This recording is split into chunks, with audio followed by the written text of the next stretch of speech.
नमस्कार, न्यूज की पाठशाला में आप सभी का स्वागत है। मैं हूं सुशांत सिन्हा।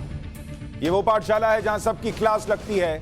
खबर का हर चैप्टर ऐसे नहीं खोलते, थोड़ा विस्तार से खोलते हैं और उस भाषा में उस तरीके से आपको समझाते हैं जो आपको समझ में भी आए और खबर से बांध कर भी रखे। ये न्यूज का फैमिली शो है, इसलिए बच्चों को भी बुलाइए, उनको भी साथ में बैठा कर दिखाइए।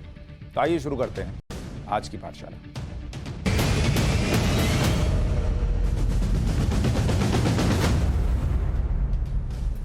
आज पाठशाला में आपके लिए क्या लेकर आया हूं? सियासी हंगामे का वायरस वही, वेरिएंट नया। हंगामे का भी वायरस है जो नेताओं में जैसे घर कर गया है, लेकिन अब उसका नया वेरिएंट आया है, वो आपको दिखाऊंगा। जुबान पर किसान, चलती रहे सियासी दुकान। ये कौन कर रहा है, क्यों कर रहा है, आपको ये भी दिखाऊंगा। इसके अलावा ममता कांग्रेस वर्सेस सोनिया कांग्रेस में कैसे विपक्ष फंस गया है, इसका चैप्टर भी होगा।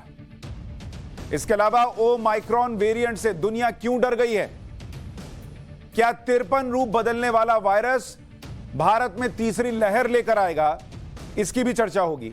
और आखिर में मुगल सीरीज में जीत कर भी क्यों हार गया अकबर, यह आपको बताऊंगा। लेकिन पाठशाला में सबसे पहले पॉलिटिकल साइंस की क्लास।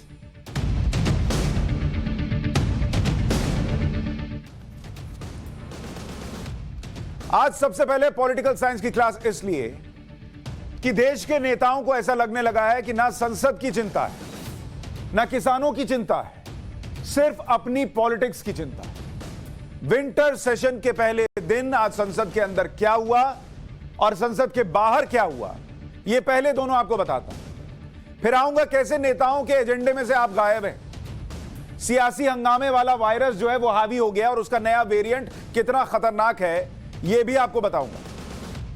आज संसद के अंदर क्या हुआ, पहले इसको देखिए। कृषि कानूनों को रद्द करने वाला बिल दोनों सदनों से, राज्यसभा और लोकसभा दोनों जगह से पास हो गया। बिल पर चर्चा की मांग कर रहा था विपक्ष, इसको लेकर नारेबाजी भी की, पोस्टर लहराए। अरे भाई, आप तो पहले ही कह चुके हो कि आपको यह बिल मंजूर नहीं था, तो उसकी दसियों कमियां जो है वो आप पहले ही गिना चुके। अब आगे बढ़ो ना भाई, वापस हो गया, काम करो। नहीं, इनको अभी भी उस पर बहसबाजी चाहिए थी, उस पर अपनी बात रखनी थी ताकि अटेंडेंस लग सके किसान के रजिस्टर में कि हमारी बात की थी। सरकार ने कहा कि चर्चा की जरूरत नहीं है क्योंकि बिल वापसी पर सभी दल राजी भी हैं। तो क्या चर्चा कीजिएगा, सब कह रहे हैं ना भाई वापस होना चाहिए, कर लिया वापस। संसद के अंदर चौथी बड़ी चीज यह हुई कि नारेबाजी और हंगामे की वजह से संसद में कृषि कानूनों की वापसी का बिल पास करने के अलावा कोई काम हुआ ही नहीं। मतलब एक दिन भेंट चढ़ गया उस कानून को वापस लेने में जिसको सब चाहते थे कि वापस हो जाए, विपक्ष के दो दल कम से कम, लेकिन फिर भी काम नहीं हुआ। इसी बीच पिछले सत्र के हंगामे पर राज्यसभा के 12 सांसद निलंबित हो गए। पिछला सत्र में हुआ था, याद होगा, मार्शल से धक्का मुक्की, उसमें 12 सांसद निलंबित हुए। ये 5 बड़ी चीजें संसद के अंदर हुई। संसद के बाहर क्या हुआ, अब उसको देखिए, उसमें भी 5 बड़े अपडेट हैं। सोनिया गांधी और राहुल गांधी ने विरोध प्रदर्शन किया। क्यों किया भाई, जब बिल वापस ही हो रहा था, आप तो यही चाहते थे। लेकिन अटेंडेंस, किसान के उस रजिस्टर में अटेंडेंस लगाना है कि हमने किया, हमने बोला, इसलिए हो गया। राहुल गांधी ने कहा कि वो एमएसपी का मुद्दा नहीं छोड़ेंगे। टीएमसी ने कांग्रेस से दूर अपना अलग विरोध प्रदर्शन किया। सुबह कांग्रेस समेत 11 विपक्षी दलों की बैठक से टीएमसी दूर भी रही। सांसदों के निलंबन के मुद्दे पर कल विपक्ष के 14 दलों की बैठक भी बुलाई गई। लेकिन आज की पहली तस्वीर जो आपको देखनी चाहिए, कांग्रेस सांसदों ने आज सोनिया गांधी के नेतृत्व में प्रदर्शन किया और कांग्रेस के बैनर पर क्या लिखा था, we demand of black farm laws, we demand repeal of black farm laws. अंदर, संसद के अंदर इन्हीं कानूनों को वापस लेने के लिए इनको इकट्ठा होना था, लेकिन पहले ये बाहर इकट्ठा हुए। राहुल गांधी, सोनिया गांधी आपको नजर आ रहे हैं, ये लोग इकट्ठा होकर कह रहे हैं कि हम मांग करते हैं कि आप कानून वापस ले लीजिए। या तो इनको किसी ने पिछला वाला बैनर थमा दिया, इनको पता ही नहीं था कि पिछला बैनर लेकर खड़े हैं, नया बैनर छपवा लेते भाई, इसमें अपने आप को क्रेडिट ही दे लेते कि हमने कहा इसलिए हो गया, ये तो कर लेते। जो चीज ऑलरेडी वापस होनी है उसकी आप डिमांड कर रहे हैं। ये वैसे हो गया कि लड़का जो है वो स्कूल के अंदर जा रहा है तब आप एडमिशन फॉर्म लेकर आए और कह रहे हैं कि मैं चाहता हूं कि इसका एडमिशन हो जाए। अरे वो तो स्कूल के अंदर जा रहा है, पढ़ने जा रहा है, एडमिशन हुआ होगा तभी पढ़ने जा रहा है ना भाई। आप फॉर्म लेकर आए कि इसका एडमिशन के लिए मैं फॉर्म लाया हूं ताकि क्रेडिट ले सके कि अरे फॉर्म यही लेके आए थे तभी एडमिशन हुआ। गजब है। खैर, बिल वापसी की घोषणा प्रधानमंत्री मोदी पहले ही कर चुके हैं और अब वापस भी ले लिया गया। इसके अलावा राहुल गांधी ने आज क्या कहा, एक बार उसको सुनिए, फिर आगे की बात बताता हूं। हमने कहा था कि जो 3 काले कानून हैं इनको वापस लेना पड़ेगा। इसलिए कहा था क्योंकि हमें मालूम था कि 3-4 बड़े जो पूंजीपति हैं उनकी शक्ति हिंदुस्तान के किसानों के सामने खड़ी नहीं हो सकती और वही हुआ। जो 3 काले कानून थे उनको अंत में रद्द करना पड़ा। ये किसानों की, मजदूरों की सफलता है, एक प्रकार से देश की सफलता है। मगर जिस प्रकार से ये कानून रद्द किए गए, बिना कोई डिस्कशन, पार्लियामेंट में इसके बारे में चर्चा नहीं होने दी, ये दिखाता है कि सरकार डिस्कशन से डरती है और दिखाता है कि सरकार जानती है कि उन्होंने गलत काम किया और सरकार डरती है। उधर तृणमूल कांग्रेस का अपना अलग प्रदर्शन चल रहा था। संसद परिसर में टीएमसी सांसदों ने प्रदर्शन किया। कांग्रेस वाले अलग कर रहे थे, ये अलग कर रहे थे। सबके अपनी अपनी हिसाब से चल रहा था। टीएमसी ने कृषि कानून वापस लेने पर चर्चा की मांग भी की, लेकिन अलग अलग, कांग्रेस के साथ खड़े नहीं हुए। पिछले सत्र में हंगामा करने वाले सांसदों पर भी आज फैसला होगा। राज्यसभा के 12 सांसदों को पूरे सत्र के लिए निलंबित कर दिया गया। इन 12 सांसदों की लिस्ट में कौन कौन है वो देख लीजिए। इसमें फूलो देवी नेताम कांग्रेस की, छाया वर्मा कांग्रेस की नेता हैं, आर बोरा कांग्रेस के नेता जिनको निलंबित कर दिया गया, राजमणि पटेल कांग्रेस के नेता निलंबित हो गए हैं, सैयद नासिर हुसैन कांग्रेस के नेता निलंबित हो गए हैं, अखिलेश प्रसाद सिंह कांग्रेस के नेता निलंबित हो गए हैं, शांता छेत्री टीएमसी की सांसद हैं, उनको भी निलंबन झेलना पड़ा है, डोला सेन टीएमसी की सांसद, इनको भी निलंबन झेलना पड़ा। इसके अलावा प्रियंका चतुर्वेदी शिवसेना से निलंबित हुई हैं, अनिल देसाई शिवसेना से, एल मरम करीम ये सीपीएम से हैं जो निलंबित हुए हैं, विनय विश्वम सीपीआई से जो निलंबित हो गए। तो ये 12 लोग हैं जो निलंबन झेल रहे हैं। और ये आपको तस्वीरें आपको याद होंगी, आपको पिछली बार दिखाया था, विस्तार से बताया था कि कैसे ये लोग हंगामा कर रहे थे और उसकी वजह से, क्योंकि कहा गया था, ये वो तस्वीर है जिसमें आपको याद होगा कैसे धक्का मुक्की हुई थी। फूलो देवी नेताम तो दिख रही थी और लोग भी थे, तो कैसे मार्शल से धक्का मुक्की हुई थी। कहा गया था कि हम एक एक फुटेज देखेंगे और उसके बाद कार्रवाई करेंगे। फुटेज देखा, संसद शुरू हुआ, कार्रवाई हो गई, 12 सांसदों का निलंबन हो गया। लेकिन अब विपक्ष ने इसको नया मुद्दा बना लिया। विपक्ष के 14 दलों ने एक संयुक्त बयान जारी कर दिया। यह संदेश देने का मकसद क्या था कि विपक्ष में एकजुटता है, कि हम साथ हैं। और संयुक्त बयान में कहा क्या गया कि सांसदों के निलंबन पर विपक्ष कल एक बैठक करेगा, आगे की रणनीति बनाएगा। लेकिन इसमें खास बात यह है कि जिन लोगों ने संयुक्त बयान जारी किया उन पार्टियों में टीएमसी का नाम नहीं है। टीएमसी के भी 2 सांसद निलंबित हुए हैं, लेकिन इन जो नीचे आप लाइन देख रहे हैं आईएनसी, डीएमके, एसपी, एनसीपी लिखा हुआ है, उसमें टीएमसी का नाम नहीं है। यानी टीएमसी ने कांग्रेस के साथ मिलकर बयान जारी नहीं किया है। ममता बनर्जी जो एकला चलो रे गाना गाते हैं वही हिसाब से चल रही है। 2 कांग्रेस हो गई है, जैसे ममता कांग्रेस और सोनिया कांग्रेस। ममता बनर्जी अपने पीछे चाहती हैं कि लोग खड़े रहें और मैं विपक्ष को नेतृत्व में दूं। सोनिया गांधी चाहती हैं कि हम मिलकर चलें और कम से कम मेरे साथ लोग खड़े रहें। अब विपक्ष को चुनना है कि उनको किधर जाना है, क्योंकि ममता बनर्जी ने तो क्लियर कर दिया कि वो कांग्रेस के साथ नहीं जाएंगी। निलंबन के बाद शिवसेना सांसद प्रियंका चतुर्वेदी ने क्या कहा उसको भी आपको सुनना चाहिए। डिस्ट्रिक्ट कोर्ट से लेकर सुप्रीम कोर्ट तक अगर कोई अक्यूज होता है उसकी भी सुनवाई होती है, उनके लिए भी लॉयर लगाए जाते हैं। कभी कभी भी तो सरकारी नुमाइंदे लगाए जाते हैं कि उनकी वर्जन लें। यहाँ पर ना वर्जन लिया गया। सीसीटीवी के हिसाब से अगर आप सीसीटीवी फुटेज भी देखेंगे, वहाँ पे कुछ ऐसा काम नहीं हुआ है।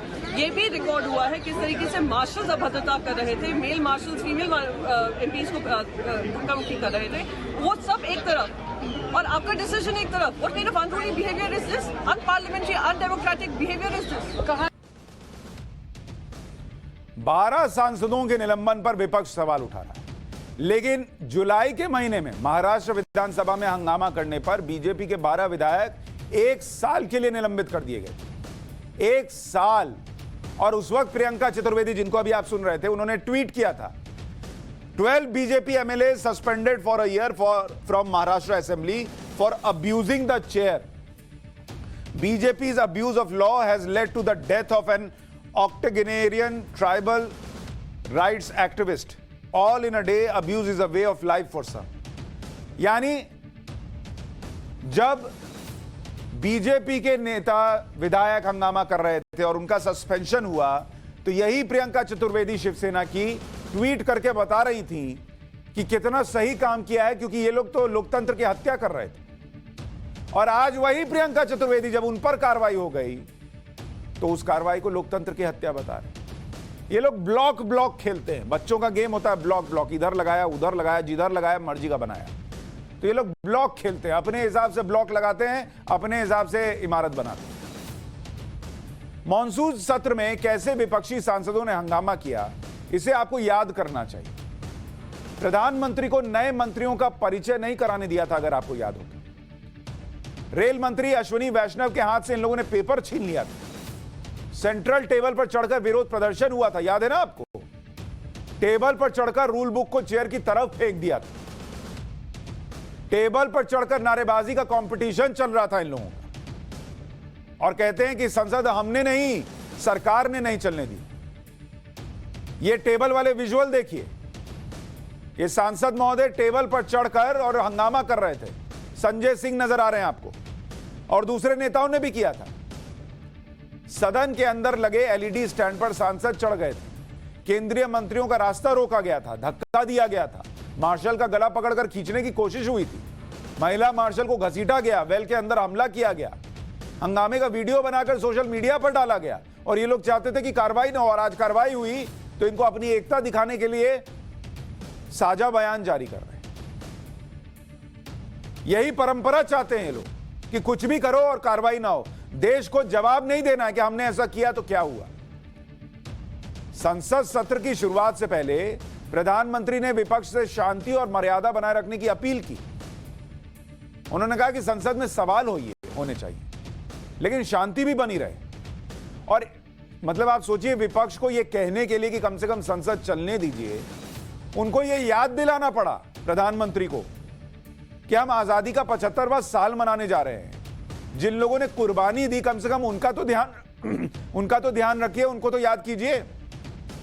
इस दिन के लिए तो कुर्बानी नहीं दी थी ना कि एक संसद बनेगा और वहां जो है संसद चलने नहीं दिया जाएगा, पूरा का पूरा सत्र जो है ऐसे टेबल पर चढ़ के हंगामा करने की भेंट चढ़ जाएगा। सुनिए पीएम को एक बार। मैं आशा करता हूं कि भविष्य में संसद को कैसा चलाया, कितना अच्छा कंट्रीब्यूशन किया, उस तराजू पे तोला जाए, न कि किसने कितना जोर लगा करके संसद के सत्र को रोक दिया। ये मानदंड नहीं हो सकता है। मानदंड ये होगा कि संसद में कितने घंटे काम हुआ, कितना सकारात्मक काम हुआ।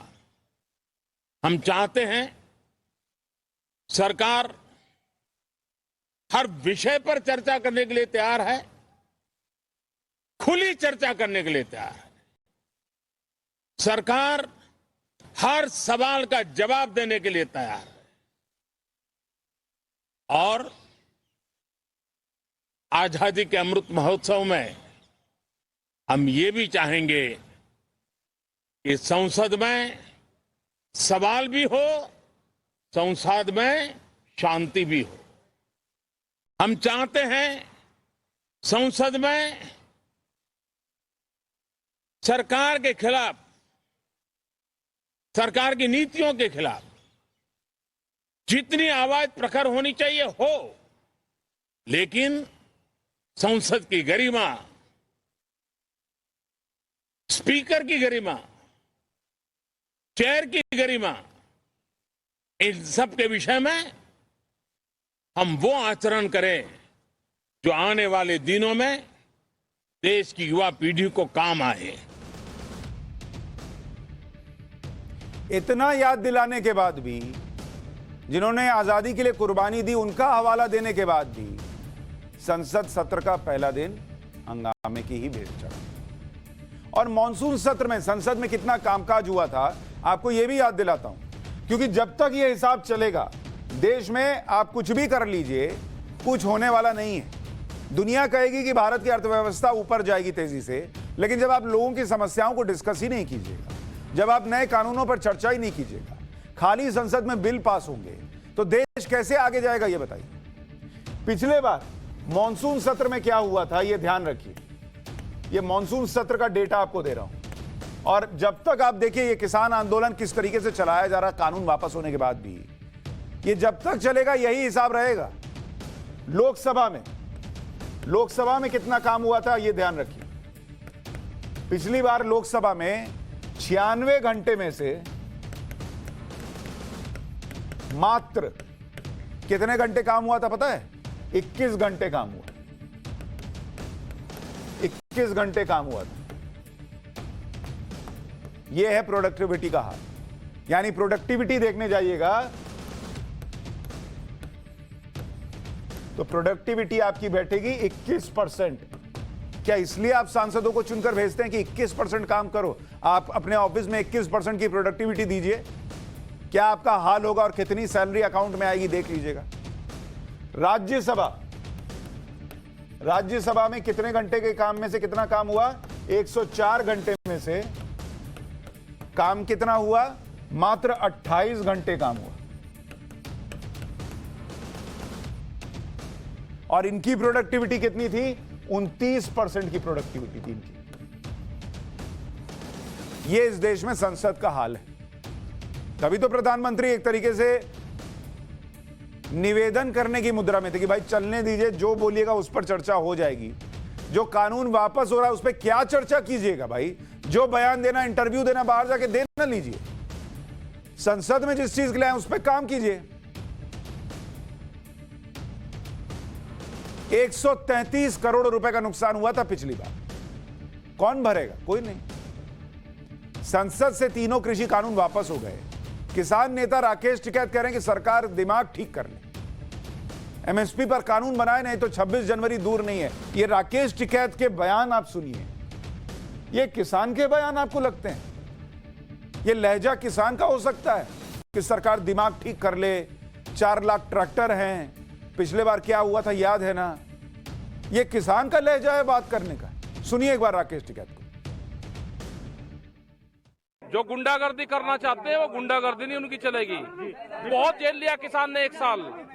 अपने दिमाग ठीक करके एमएसपी पे गारंटी कानून बना दे, नहीं तो हम वेके हुए ही हैं। 26 जनवरी कोई दूर नहीं है। फिर ये 26 जनवरी भी यही है, और ये देश का 4 लाख ट्रैक्टर भी यही है, और ये देश का किसान भी यही है। अपने दिमाग ठीक करके बात कर ले।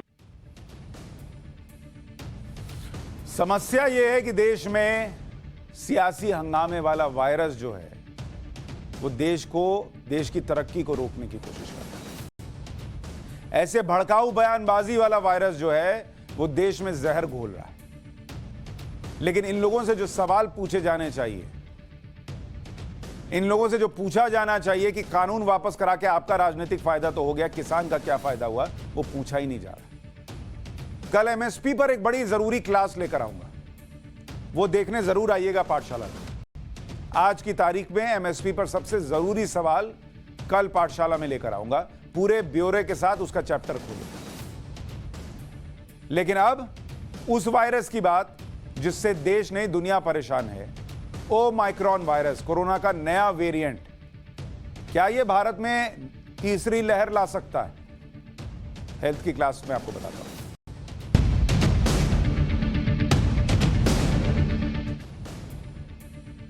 कोरोना के नए वेरिएंट ओमाइक्रॉन पर डब्ल्यूएचओ ने हाई रिस्क वार्निंग दी। विश्व स्वास्थ्य संगठन ने 5 बड़ी बातें कही।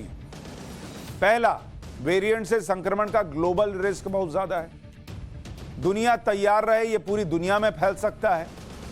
इस वेरिएंट से कई जगह गंभीर हालात बन सकते हैं। ओमाइक्रॉन में बहुत बड़ी संख्या में स्पाइक म्यूटेशन है और 5वां, ये एंटीबॉडी प्रोटेक्शन को भी चकमा दे सकता है। अब ये अपने आप में कितनी गंभीर बातें आप सोचिए जो डब्ल्यूएचओ कह रहा है। दुनिया भर में ओमाइक्रॉन के केसेस कितने हैं वो भी आपको दिखाता हूं। सबसे पहले ये कहां से निकला? दक्षिण अफ्रीका से। जहां से निकला वहां पर अगर आप देखिएगा, दक्षिण अफ्रीका में कम से कम 100 केस हैं। इसके अलावा आपको दुनिया भर के मैप में दिखा रहा हूं कि कहां क्या स्थिति है। ये डेल्टा वेरिएंट का दिखा रहा हूं और ये ओमिक्रॉन का दिखा रहा हूं, ओमाइक्रॉन का। ये दोनों का फर्क है कि कितना म्यूटेशन हुआ है।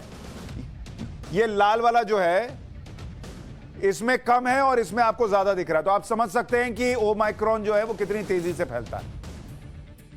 बोत्सवाना में कम से कम 19 केस मिले, स्कॉटलैंड में 6 मिले हैं, नीदरलैंड में 13 केस मिलने की बात हो रही है, स्विट्जरलैंड में पहला केस डिटेक्ट हो गया है, कनाडा में 2 केस मिले हैं, ब्रिटेन में 9 केस, जर्मनी में 2 केस। ये पूरा आपको दिखा रहा हूं कि कहां कहां कितने केस मिले। और अगर आप देखेंगे तो ये पूरा इलाका जो है, यहां साउथ अफ्रीका और यहां पर पूरा फंसा हुआ है। Austria, Israel, Netherland, Denmark, Hong Kong, Botswana, Australia में भी केस मिल गया है, कनाडा में भी मिल गया है। भारत भी चिंतित है क्योंकि भाई कब यहां आ जाए, किसके थ्रू आ जाए, कहा नहीं जा सकता है ना। तो सरकार अपने हिसाब से तैयारी कर रही है। भारत में फिलहाल ओमाइक्रॉन का कोई केस नहीं, लेकिन महाराष्ट्र और कर्नाटक में जिस ओमाइक्रॉन की बात कर रहे हैं, ये ओमाइक्रॉन के 2 संदिग्ध मिले हैं और इनकी अभी जांच हो रही है। और ये कहां मिले? महाराष्ट्र में, पहला महाराष्ट्र में और दूसरा कर्नाटक में। दोनों के सैंपल जांच के लिए भेजे गए। जबलपुर में बोत्सवाना से महिला आई, महिला की कोविड रिपोर्ट नेगेटिव है, फिर भी सावधान रहने की जरूरत है। तो सरकार प्रिकॉशन ले रही है। लेकिन नए वेरिएंट से खतरा कितना है? दुनिया भर के वैज्ञानिक क्या कह रहे हैं आपको यह भी जानना चाहिए।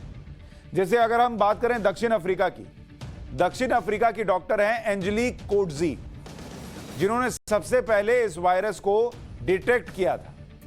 उन्होंने ओमाइक्रॉन वेरिएंट को एक्सट्रीमली माइल्ड बताया कि मतलब बहुत हल्का सा बीमारी फैलाने वाला वायरस। उनके पास 18 नवंबर से ऐसे केस आने शुरू हुए थे जिसके लक्षण डेल्टा वेरिएंट के लक्षणों से थोड़ा अलग थे। उनके पास सबसे पहले 33 साल के पुरुष मरीज का केस आया जिसने बताया कि वो पिछले कुछ दिनों से थकान सा महसूस कर रहा है, उसे शरीर में दर्द है, सिर दर्द भी है थोड़ा बहुत, लेकिन मरीज के गले में खराश नहीं थी, ना खांसी आती थी, ना उसका टेस्ट गया, ना स्मेल की प्रॉब्लम हुई।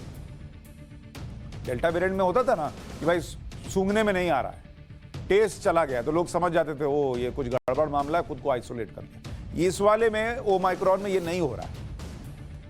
इसी से पता चला कि भाई ये कुछ नया है मामला, नया वेरिएंट है। ओमाइक्रॉन के दूसरे मामलों में भी यही लक्षण दिखे कि थोड़ा डेल्टा वेरिएंट से अलग हिसाब किताब है। अब दूसरे देशों के एक्सपर्ट क्या कह रहे हैं? इजराइल के वैज्ञानिक कह रहे हैं कि जांच में इस वेरिएंट में 16 म्यूटेशन मिले। मतलब 16 म्यूटेशन का मतलब यह हुआ कि 16 रूप बदल चुका है ये वेरिएंट। ये उनके यहां का बता रहे हैं। इसके खिलाफ एंटीबॉडी काम करेगी या नहीं ये क्लियर नहीं है। मतलब कि जैसे आपने तैयारी कर रखी है कि इधर से चोर आएगा तो हम उसको जाल डाल के पकड़ेंगे। अब वो चोर जो है वो अगर हथियार बदलने लग जाए, वो रास्ता बदलने लग जाए और साथ में चाकू भी लगे लेके चले जो जाल काट देगा, तो फिर तो आपका जाल बेकार हो गया। वैसे ही अगर कोरोना वायरस जो है ओमाइक्रॉन वेरिएंट, अगर वो बार बार अपने आप को बदल रहा है तो उसको आप कैसे पकड़िएगा? पकड़ना मुश्किल। दूसरा, आपने जो तैयारी की है, प्रोटेक्शन किया है, जो सिक्योरिटी गार्ड लगाए, उससे बच के निकल जाएगा। तो आपका जो वैक्सीन है उसको लेकर भी खतरा कि वो काम करेगा या नहीं करेगा, इसलिए लोग परेशान हो रहे हैं। ब्रिटेन के वैज्ञानिक ओमाइक्रॉन से बड़ा खतरा बता रहे हैं, खतरा नहीं है ये बता रहे हैं। सिर दर्द और कोल्ड हो सकता है, वैक्सीन लगने से इसका खतरा कम रहेगा, वो ये कह रहे हैं। ऑस्ट्रेलिया के वैज्ञानिक कह रहे हैं कि ओमाइक्रॉन डेल्टा की तरह संक्रामक है, लेकिन अभी कोई सबूत नहीं है कि नए वेरिएंट पर वैक्सीन बेअसर होगी। अमेरिका के वैज्ञानिक कह रहे हैं कि ये वेरिएंट अमेरिका में आ चुका है और ये वेरिएंट बहुत तेजी से फैल सकता है, इसे हल्के में लेने की भूल नहीं करनी चाहिए। हांगकांग के लोग कह रहे हैं कि जिन 2 मरीजों से नया वेरिएंट मिला उन्हें वैक्सीन लगी हुई थी, लक्षण गंभीर नहीं है, वैक्सीन काम करेगी लेकिन वैक्सीन का असर कम हो सकता है। यानी ओमाइक्रॉन पर अभी तक क्या क्या बातें क्लियर हैं, क्या अनक्लियर हैं, यह आपको समझ लेना चाहिए। तो ये ओमाइक्रॉन के बारे में आपको बता रहा हूं। ओमाइक्रॉन वेरिएंट जो कोरोना का है, पहला बहुत तेजी से फैलता है। ये तो बहुत सारे लोग कह रहे हैं कि भाई नया वेरिएंट है, बहुत तेजी से फैलता है। ये तो बात साफ हो गई कि आएगा तो तेजी से फैलेगा, संक्रमण गंभीर होगा। गंभीर ये अभी 50-50 है, कुछ पता नहीं है, क्लियर नहीं है। कुछ लोग कह रहे हैं कि भाई हो भी सकता है, कुछ लोग कह रहे हैं नहीं भी हो सकता। क्या जिनको वैक्सीन लगी है वो संक्रमित हो सकते हैं, या वैक्सीन वालों में ये जा सकता है? हां भैया जा सकता है। कुछ केस मिले हैं जिनमें गया है। जिनको वैक्सीन लगी है उनमें बेअसर है या नहीं है, ये फिर 50-50 है। अभी कुछ कह नहीं सकते कि बिल्कुल यही मामला है कि नहीं असर नहीं होगा या नहीं होगा। ओमाइक्रॉन में म्यूटेशन बहुत ज्यादा है, ये क्लियर है, लेकिन म्यूटेशन से कितना खतरा है ये क्लियर नहीं है। क्या ओमाइक्रॉन को पीसीआर टेस्ट से डिटेक्ट कर सकते हैं? पीसीआर टेस्ट में मिलेगा, पीसीआर टेस्ट में मिलेगा। वैज्ञानिक कह रहे हैं हां मिलेगा, इसका पता चल जाएगा। लेकिन क्या दूसरे टेस्ट भी इसे डिटेक्ट कर सकते हैं या नहीं, यह अभी क्लियर नहीं। दुनिया में ओमाइक्रॉन का डर जो है वो कैसे बढ़ रहा है और कहां कहां है, आपको यह भी देखना चाहिए। जैसे जापान इंटरनेशनल यात्रियों के आने पर प्रतिबंध लगा रहा है। उसने कह दिया भाई हमको तो खतरा लग रहा है, हम नहीं आने देंगे। इजराइल वो भी इंटरनेशनल यात्रियों के आने पर प्रतिबंध लगा रहा है। ऑस्ट्रेलिया ने कहा कि इंटरनेशनल बॉर्डर खोलने का प्लान 2 हफ्ते के लिए टाल रहे हैं। यूके कह रहा है कि 18 से 40 साल की आबादी को तुरंत बूस्टर डोज मिले। फिलीपींस को लगता है कि 3 दिन में 90 लाख लोगों को वैक्सीन लगाएंगे तो अपने आप चीजें नियंत्रण में रहेंगी। लेकिन ओमाइक्रॉन से डर क्यों है भाई? डरने की वजह क्या है? तो कहा यह जा रहा है कि ये जो ओमाइक्रॉन है, ओमाइक्रॉन, इससे डर क्यों है? ओमाइक्रॉन देखकर जो है ओ माय गॉड मुंह से ना निकल जाए। तैयार रहिए ना भाई, वैक्सीन लीजिए, नहीं निकलेगा मुंह से। ये क्या है? ये डेल्टा से, जो डेल्टा वेरिएंट था जो अपने यहां बहुत फैला, उससे 6 गुना ज्यादा तेजी से फैलता है। यानी अभी तक का आप कह लीजिए कि सबसे तेजी से फैलने वाला वेरिएंट है। इसके म्यूटेशन जो हैं वो भी 53 है, मतलब बहुत ज्यादा रूप बदलता है, बहरूपिया कह लीजिए इसको। स्पाइक प्रोटीन में 32 म्यूटेशंस हैं। बूस्टर डोज के बाद भी संक्रमण हो सकता है, ये इजराइल में केस मिला है, तो ये भी इसके लिए खतरा है, मतलब इससे खतरा है। सबसे पहले मिला कहां था? साउथ अफ्रीका में, गौतेंग प्रांत है वहां का। वहां पर नए वेरिएंट से क्या हुआ ये आपको जानना चाहिए, क्योंकि नया वेरिएंट आया और वहां पर कैसे लोगों को लगा कि भाई ये तो खतरनाक हो सकता है।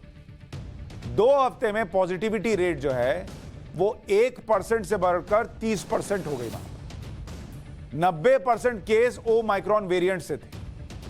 2 हफ्ते में अस्पताल में भर्ती मरीज 135 से बढ़कर 418 हो गए, जो मैं कह रहा हूं कि बहुत तेजी से फैलता है। दक्षिण अफ्रीका में 2 हफ्ते पहले केस कितने थे? जिस साउथ अफ्रीका में मिला, दक्षिण अफ्रीका में 2 हफ्ते पहले कितने केस थे कोरोना के? 2 हफ्ते पहले केस थे मात्र 300, और आज रविवार, या कह लीजिए रविवार को कितने हो गए थे, यानी एक दिन पहले ये बढ़कर हो गए 2858 केस। अब आप अंदाजा लगा सकते हैं कि ये कितनी तेजी से फैलता है। और इस हफ्ते का अनुमान है, इस हफ्ते जो ये अनुमान है कि 10,000 केस जो हैं वो हो जाएंगे। ये आने वाला हफ्ता, ये अभी जो हफ्ता चल रहा है ये कंप्लीट होगा, या 10,000 केस प्रतिदिन होगा, पर डे। ऐसी हालत हो जाएगी। तो सबसे खतरनाक चीज इसमें यह है कि बहुत तेजी से फैलता है। इसे भी समझना चाहिए कि म्यूटेशंस का मतलब क्या होता है। बिना म्यूटेशंस को समझे हुए आप कैसे समझिएगा कि इतना ज्ञान दे रहा हूं, म्यूटेशन है क्या भाई?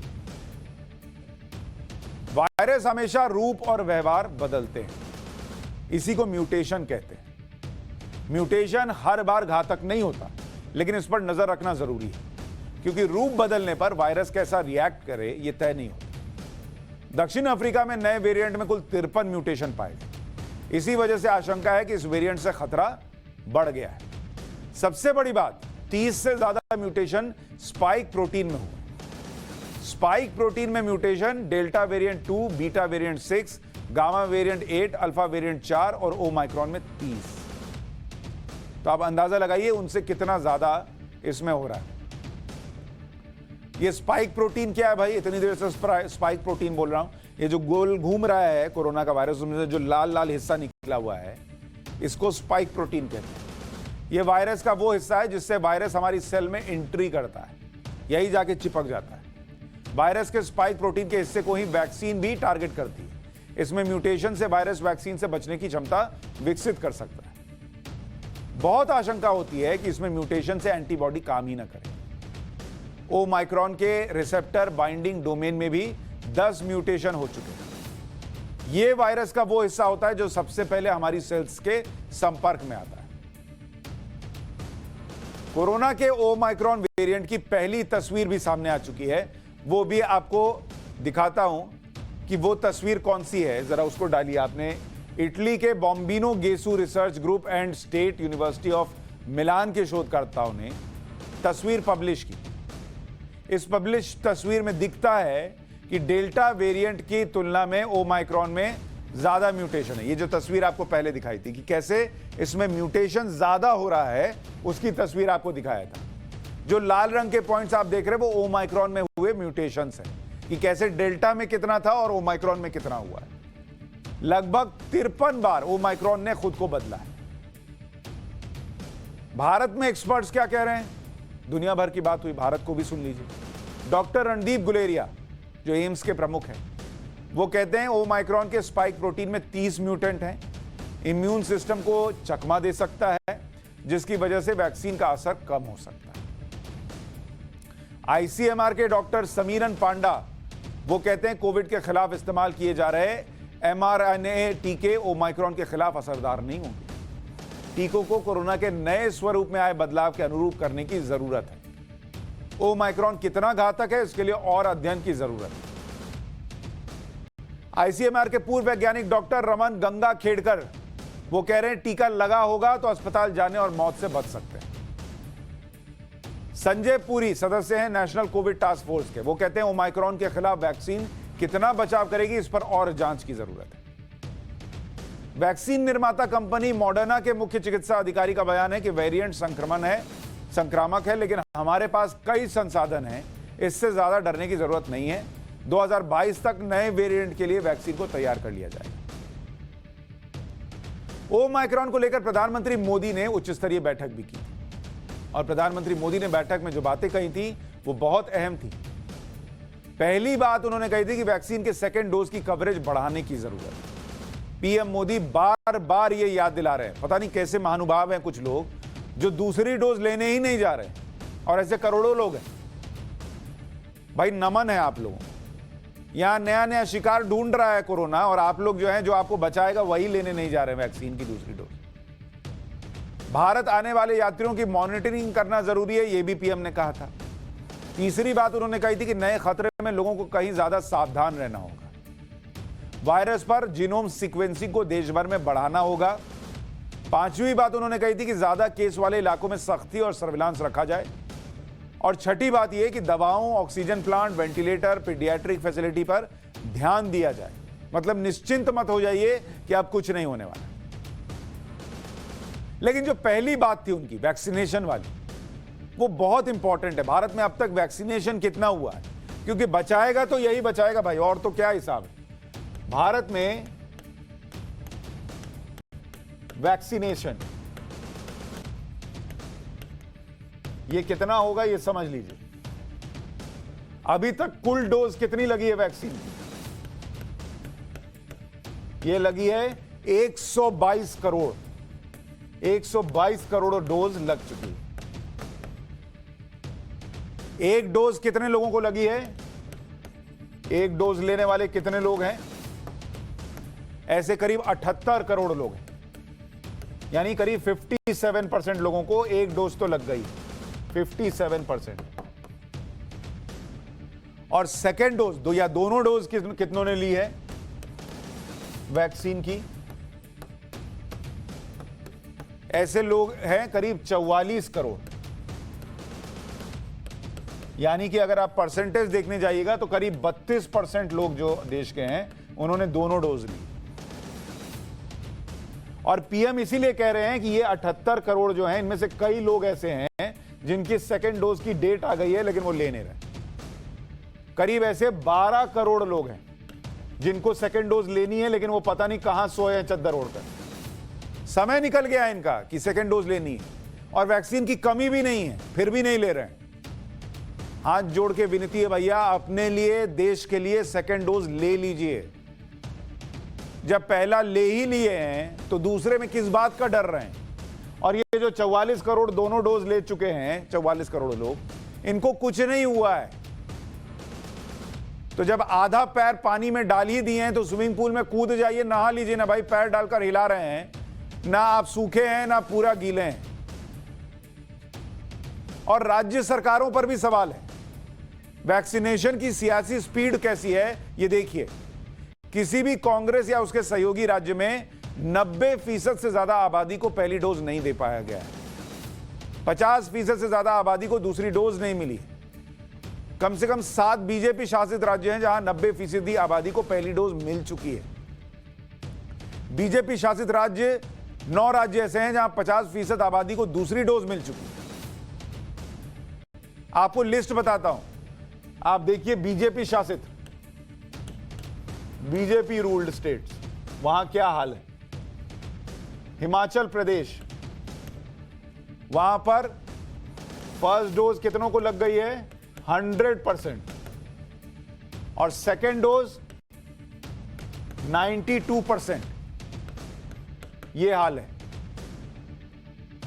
गोवा, गोवा में देख लीजिए, यहां पहली डोज कितनी लोगों को लग गई है? 100% को। और सेकेंड डोज कितनों को लग गई है? करीब 88% को। गुजरात, यहां फर्स्ट डोज कितनों को लग गई है वैक्सीन की? करीब 93.5% को।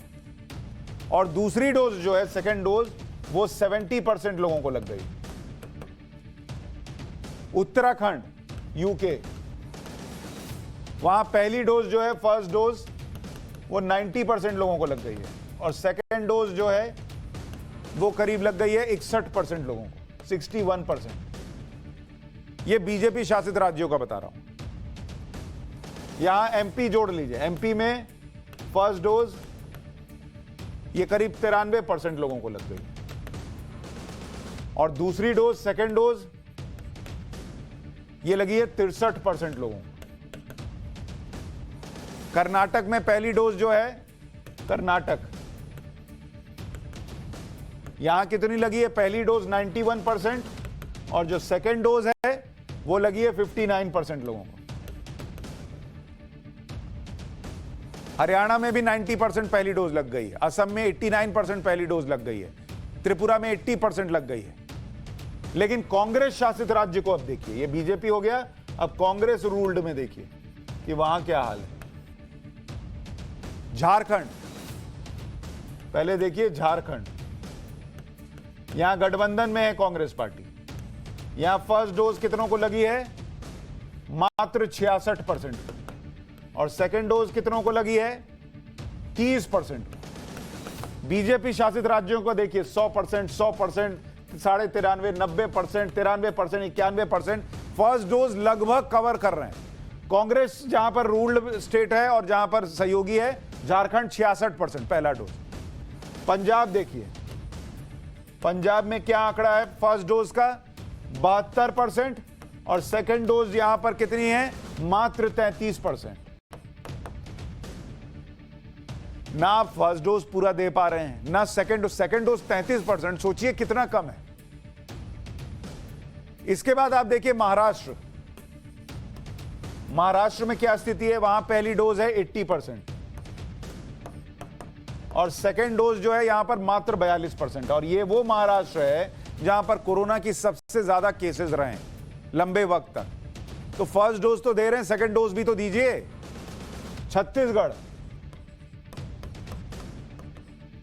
छत्तीसगढ़ के लिए आंकड़ा क्या है भाई?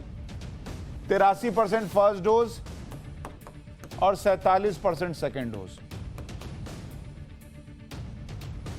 राजस्थान में पहली डोज 84%, दूसरी डोज 47%। ये सेकेंड डोज को लेकर नहीं काम कीजिएगा तो बहुत मामला गड़बड़ा जाएगा और देश के लिए गड़बड़ा जाएगा। वैक्सीनेशन से रिस्क कम किया जा सकता है। इसे आप दुनिया भर के उदाहरण से भी समझिए। दक्षिण अफ्रीका में खतरा क्यों बढ़ा है? पहली डोज सिर्फ 28% आबादी को लगी, दोनों डोज सिर्फ 24% आबादी को लगी। वैक्सीन कितनी जरूरी है इसे WHO के सर्वे में समझिए। वैक्सीनेशन से यूरोप में 4,70,000 जानें बचाई गई हैं। 4,70,000 जान। ओमाइक्रॉन के खतरे पर WHO की सलाह क्या है? खतरे को लेकर पूरी तैयारी करो, वैक्सीनेशन की रफ्तार तेज करो, जरूरतमंदों को पहले वैक्सीन लगे, हेल्थ सर्विस सिस्टम मजबूत हो। लेकिन WHO पर भी सवाल है, और आज से नहीं है, जब से कोरोना आया तब से हैं। कोरोना के वेरिएंट के नाम ग्रीक वर्णमाला के हिसाब से रखे जा रहे हैं, लेकिन नए वेरिएंट के नाम पर भी सवाल उठ रहे हैं। और इसी में विश्व स्वास्थ्य संगठन WHO से पूछ रहा है कि क्या वो चीन से डर गया है जो नए कोरोना के नए वेरिएंट का नाम ओमाइक्रॉन रख दिया? क्योंकि WHO ने नए वेरिएंट का नाम देने में ग्रीक वर्णमाला के 2 अक्षर न्यू और जाई छोड़ दिए, और इसकी जगह पर नए वेरिएंट का नाम रखने में इन दोनों अक्षरों के बाद का अक्षर ओमाइक्रॉन सेलेक्ट कर लिया। जबकि नाम रखने के तय नियमों के हिसाब से नए वेरिएंट का नाम न्यू रखा जाना चाहिए था, लेकिन WHO ने ऐसा नहीं किया और न्यू को छोड़कर इसके बाद जाई को भी छोड़कर अगले अक्षर ओमाइक्रॉन पर नए वेरिएंट का नाम रख दिया। माना जा रहा है कि ऐसा WHO ने इसलिए किया क्योंकि न्यू नाम रखने के बाद उसे अगले वेरिएंट का नाम जाई रखना पड़ता, और जाई नाम रखने से इस अक्षर की स्पेलिंग चीन के राष्ट्रपति शी जिनपिंग के नाम से मिलती जुलती हो जाती। इसलिए WHO ने नू और जाई का एक को छोड़ दिया, एक साथ छोड़ दिया, और सीधे वर्णमाला के ओमाइक्रॉन पर पहुंच गया। WHO पर पहले ही आरोप लगते रहे हैं कि कोरोना वायरस के मामले में वो चीन पर सख्ती नहीं दिखा पाया। चीन के साथ मिलीभगत के भी आरोप WHO के चीफ पर लगते रहे। लेकिन WHO जो करे, कम से कम वैक्सीन लीजिए, दूसरी डोज अभी तक नहीं लिए हैं तो जाकर लीजिए, और मास्क लगाइए, प्रिकॉशन लीजिए। सब कुछ अगर ठीक रखना है तो मान के चलिए कि सब कुछ ठीक अभी नहीं हुआ। और अब मुगल सीरीज में अकबर के चैप्टर में, अकबर ने उत्तर भारत से अपना विजय अभियान जब शुरू किया था तो कैसे कैसे क्या हुआ हमने आपको बताया था। अकबर ने सबसे पहले गुजरात पर हमला किया, फिर गुजरात के बाद अकबर ने बंगाल पर भी कब्जा किया। अब अकबर की निगाहें राजस्थान राजपूताना पर। अकबर ने राजपूतों के लिए नई रणनीति पर काम किया। राजपूतों से मित्रता, विवाह और युद्ध की नई नीति अपनाई। इस प्रकार कई राजपूत राजाओं ने मुगलों की अधीनता स्वीकार कर ली, और उसके आगे का चैप्टर अब देखते हैं। यह 1567 का समय था करीब, जब अकबर ने मेवाड़ को मुगलों की अधीनता स्वीकार करने के लिए कहा। उस समय मेवाड़ पर राणा सांगा के बेटे राणा उदय सिंह शासन कर रहे थे। अकबर के लिए मेवाड़ पर कब्जा करना आसान नहीं था, और बिना मेवाड़ के उसका राजपूताना विजय का सपना पूरा नहीं हो सकता था। अकबर ने 1567 में मेवाड़ की राजधानी चित्तौड़गढ़ पर हमला किया। अकबर की सेना ने चित्तौड़गढ़ के किले को चारों तरफ से घेर लिया। 6 महीने तक चित्तौड़गढ़ में अकबर की घेराबंदी चलती रही। इतने समय में किले के अंदर रसद की कमी होने लगी थी। राणा उदय सिंह के दरबारियों ने उनसे किले से जाने को कहा। राणा उदय सिंह किले के खजाने के साथ सुरक्षित निकल गए। उसके बाद राजपूतों और मुगलों के बीच भयंकर युद्ध हुआ और युद्ध के बाद अकबर ने चित्तौड़गढ़ के किले पर कब्जा कर लिया। अकबर ने भले ही जीत हासिल कर ली हो, लेकिन इतिहासकारों के मुताबिक अकबर जीत कर भी हार गया। उसे किले में कुछ भी नहीं मिला, क्योंकि राणा उदय सिंह जब तक जीवित थे अकबर की जीत भी अधूरी ही थी। चित्तौड़गढ़ के किले से राणा उदय सिंह सुरक्षित निकलने में कामयाब रहे। चित्तौड़गढ़ दुर्ग हाथों से निकलने के बाद 1567 में राणा उदय सिंह ने गोंगुदा, जिसे आज उदयपुर के नाम से जानते हैं, को अपनी राजधानी बनाया। उदयपुर आने के बाद उदय सिंह की तबीयत खराब हो गई। 1572 में बीमारी के कारण राणा उदय सिंह की मृत्यु हो गई। उदय सिंह ने मृत्यु से पहले जगमल को उत्तराधिकारी बनाया। इस फैसले के दरबारियों और मेवाड़ की जनता ने विरोध किया।